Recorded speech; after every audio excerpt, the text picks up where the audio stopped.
Good morning. Good morning. Welcome to CDS inspire journey.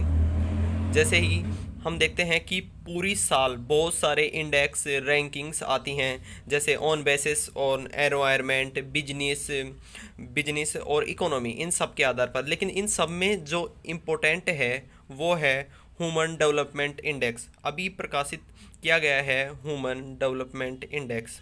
Human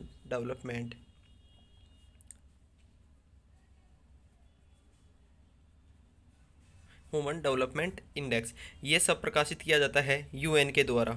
UN के द्वारा ये प्रकाशित किया जाता है। ये सभी जो प्रकाशित करने के आंकड़े होते हैं वो गवर्नमेंट के आंकड़े होते हैं। गवर्नमेंट के आंकड़े होते हैं। गवर्नमेंट के आंकड़े के बेसिस पे ये ह्यूमन डेवलपमेंट इंडेक्स प्रकाशित किया जाता है। इसको प्रकाशित करने के लिए ह्यूमन डेवलपमेंट इंडेक्स को प्रकाशित करने के लिए यूएन ने 3 फैक्टर रखे हुए हैं। पहला फैक्टर है वो है हेल्थ। दूसरा फैक्टर है लाइफ स्टाइल। और जो तीसरा फैक्टर है वो है एजुकेशन, कि वहाँ की एजुकेशन की स्तर क्या है, एजुकेशन के बाद कितने % चांसेस हैं उनको यानी अपनी लाइफ को सेटल करने के। इन सब को देखकर ह्यूमन डेवलपमेंट इंडेक्स को निकाला जाता है यूएन के द्वारा। अभी जो ह्यूमन डेवलपमेंट इंडेक्स प्रकाशित किया गया है यूएन के द्वारा, उसमें हमारे इंडिया की जो हालात हैं वो बहुत ही ज़्यादा गिरे हुए हैं। जैसे कि हम देख रहे होंगे कि हम अपना फॉरेक्स रिजर्व है वो काफ़ी हद तक बढ़ा रहे हैं। $550 बिलियन का हो रहा है वो, $550 बिलियन का है। फिर भी हमारे हालात हैं वो अभी Bangladesh Sri Lanka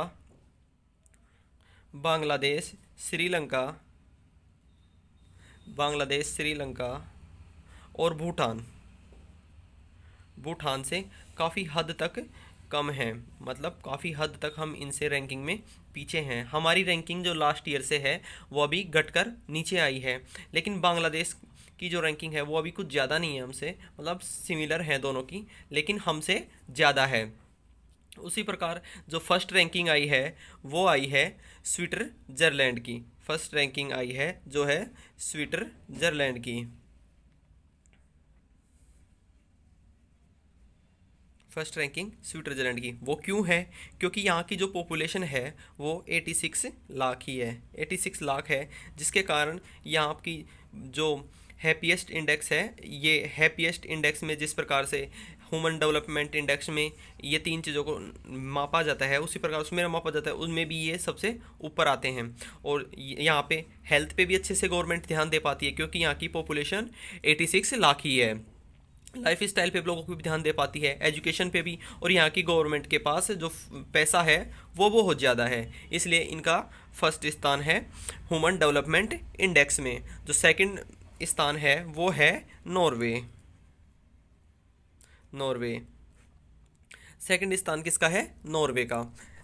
human development index है उसमें सेकंड स्थान है नॉर्वे का। थर्ड स्थान है आइसलैंड।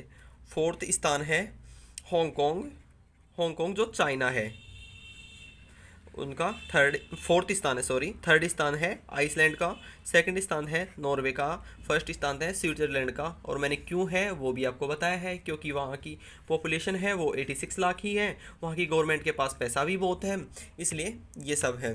अब हम बात करते हैं हमारे इंडिया की। इंडिया का जो स्थान है वो यहाँ पे बहुत पीछे है, 132। बांग्लादेश हमसे थोड़ा ऊपर है, उनकी स्थान है 129, लेकिन कुछ ज़्यादा डिफरेंस नहीं है बांग्लादेश में और हम में। चाइना है जो काफ़ी हद तक अपनी ये ह्यूमन डेवलपमेंट इंडेक्स है इसमें सुधार कर रहा है। चाइना जो है अपनी जो हेल्थ है, लाइफ स्टाइल है, एजुकेशन पे मतलब ध्यान दे रहा है, तो इसलिए उनकी वर्ल्ड डेवलपमेंट इंडेक्स में उनका जो स्थान है चाइना का वो है 79 रैंक है इनकी, चाइना की। अब हम बात करेंगे सबसे कम किसकी है। सबसे कम है साउथ सूडान की, साउथ सूडान, साउथ सूडान 191, 191। अब हम बात करेंगे हमारे जो पड़ोसी चचा हैं पाकिस्तान में, वहाँ पे उनकी कितनी है। अब यार पापा जी की 132 है, तो बेटा जी की भी तो ऑफ कोर्स हमें जानना चाहिए। पाकिस्तान की है वो है 161। अब पाकिस्तान की ना अगले साल और भी ज़्यादा गिर जाएगी, क्योंकि वहाँ पे फ्लड आया हुआ है, वहाँ के फॉरेक्स रिजर्व में पैसा भी कम है और उनके ऊपर इतने सारे लोन्स हैं। उनका जो हाइड्रो पावर जो प्लांट था उनमें से चाइना ने पीछे, चीन है उसने उसे छोड़ दिया है, पीछे हट गया है, यानी इतना सारा कर्जा देकर उनसे पीछे हट चुका है। ठीक है, अब हम बात करेंगे साउथ सूडान की, लेकिन साउथ सूडान से भी ज़्यादा ख़राब कंडीशन हो रखे थे अफ़गानिस्तान में।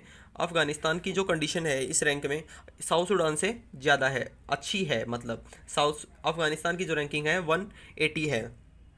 इसी प्रकार से हमने इन सब देशों की बात की। ये ह्यूमन डेवलपमेंट इंडेक्स किस तरह से निकाला जाता है मैं जल्दी से आपको रिवाइव करवा देता हूँ। ह्यूमन डेवलपमेंट इंडेक्स है वो निकाला जाता है यूएन के द्वारा ऑन गवर्नमेंट बेसिस, जो भी संख्या यानी आंकड़े होंगे उनके द्वारा। यह इनके 3 फैक्टर इन पे काम करते हैं, health, life style, education. Health, life style और एजुकेशन। अगर आपको क्वेश्चन पूछता है कि यूएन के द्वारा ह्यूमन डेवलपमेंट इंडेक्स किस प्रकार से निकाला जाता है, तो आप लोग बता सकते हैं कि हेल्थ के ऊपर, लाइफ स्टाइल के ऊपर और एजुकेशन की, एजुकेशन के बाद लोगों को कितना काम मिलेगा, क्या उनकी लाइफ होगी, ये सब एजुकेशन के बेसिस पे ही डिसाइड होती हैं किसी देश की। तो उसके द्वारा ये ह्यूमन डेवलपमेंट इंडेक्स निकाला जाता है और ये इम्पोर्टेंट है इंडेक्स है जो, और ये गवर्नमेंट के आंकड़ों पे निकाला जाएगा। हमारे जो इंडिया की बात करेंगे हम, वो रैंकिंग है इंडिया की 132, 132। अब हमें तो अपने इंडिया की बात करनी है, और फिर जो हमें फर्स्ट स्थान भी देखना है स्विट्ज़रलैंड। क्यों है? क्योंकि वहाँ की पॉपुलेशन बहुत कम है और वहाँ की गवर्नमेंट के पास पैसा बहुत ज़्यादा है। इन बेसिस पे वहाँ की जो गवर्नमेंट है लोगों की लाइफ स्टाइल को सुधारती है, वहाँ के लोगों की हेल्थ के ऊपर पैसा खर्च करती है, एजुकेशन के ऊपर पैसा खर्च करती है।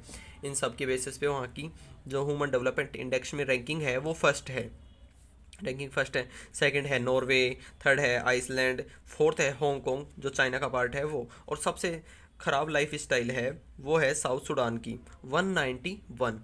लास्ट लास्ट लास्ट स्टेज यहीं की है। और हमारे जो बेटा जी हैं उनकी यानी पाकिस्तान है उनकी है 161। अब हम इंडिया की हमने बात की 132। हमारे से जो जिनके हालात सुधरे हैं इनमें ह्यूमन डेवलपमेंट इंडेक्स में, वो है बांग्लादेश, श्रीलंका और भूटान। लेकिन श्रीलंका की जो ह्यूमन डेवलपमेंट इंडेक्स है वो अगले साल बहुत गिरने वाला है, क्योंकि वहाँ के जो इकोनॉमिक क्राइसिस हैं वो अभी बढ़ रहे हैं, ना कि वो मतलब उनको कंट्रोल नहीं कर पा रही है। वहाँ की जो गवर्नमेंट है ना वो उन्हें कंट्रोल नहीं कर पा रही है और वो बढ़ रहे हैं। सो श्रीलंका के तो अगले साल गिरने वाले हैं, और हमारे जो चचा हैं यहाँ पे पाकिस्तान वाले उनके भी गिरने वाले हैं, क्योंकि वहाँ पे भी बहुत ज़्यादा फ्लड आया हुआ है, जिसके कारण वहाँ की इकोनॉमी में कम से कम 10 बिलियन डॉलर का 10 बिलियन डॉलर का नुकसान हुआ है। इसलिए अब मैं आप लोगों को एक क्वेश्चन देता हूँ